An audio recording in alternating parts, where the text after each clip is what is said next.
Insurance کرانا ناجائز ہے، اس میں جوا بھی ہے اور سود بھی ہے۔ جوا کیسی ہے؟ آپ نے 10 لاکھ کی پالیسی دی، 1 لاکھ جمع کرایا تو حادثہ ہو گیا، تو آپ پیسے لیں گے کہ نہیں لیں گے؟ اب باقی پیسے تو آپ نہیں دے رہے ہیں، یعنی آپ نے 1 قسط دی اور 10 لاکھ لے لیا، تو سود کس کو کہتے ہیں؟ اور دوسرا جوا اسی لیے ہے کہ آدمی 100 روپیہ لگائے 1000 کما لے، یہ تو ڈبل حرام ہے، باعتبار سود کے بھی حرام ہے اور باعتبار جوئے کے بھی حرام ہے۔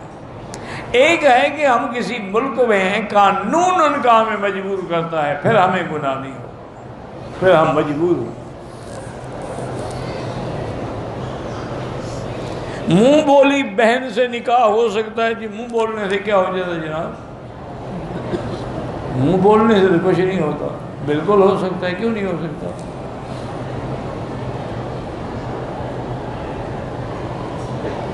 ایسی عورت کے لیے ہم عمرہ کر سکتے ہیں جس سے نکاح تو جائز ہو لیکن وہ فوت ہو گئے، تمہیں کیا ضرورت ہے عمرہ کرنے کی؟ اس کی دعا مغفرت کرو۔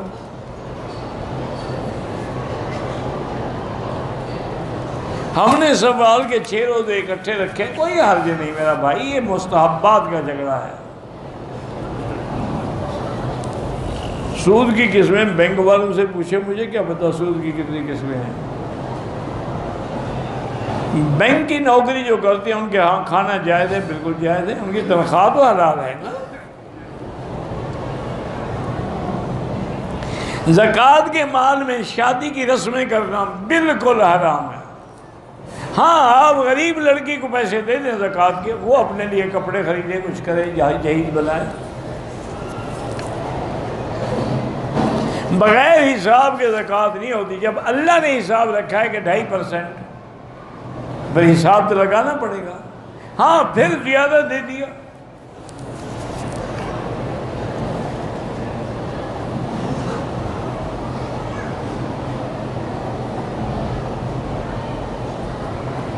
ایک بچے کو بیٹا پیدا ہوا، 3 دن کے بعد مر گیا،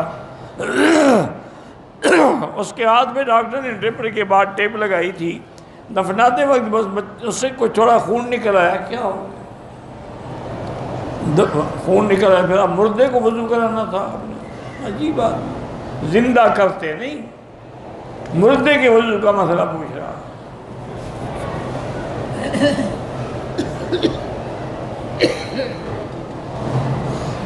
ایک آدمی اگر نشے میں شراب کے مر گیا، معاملہ اللہ کے پاس ہے، اللہ چاہے تو بغیر سزا کے معاف کر دیں، چاہے تو جہنم میں ڈال کے بعد میں معاف کریں، بخشا جائے گا، کافر تو نہیں ہے نا، گناہگار ہے۔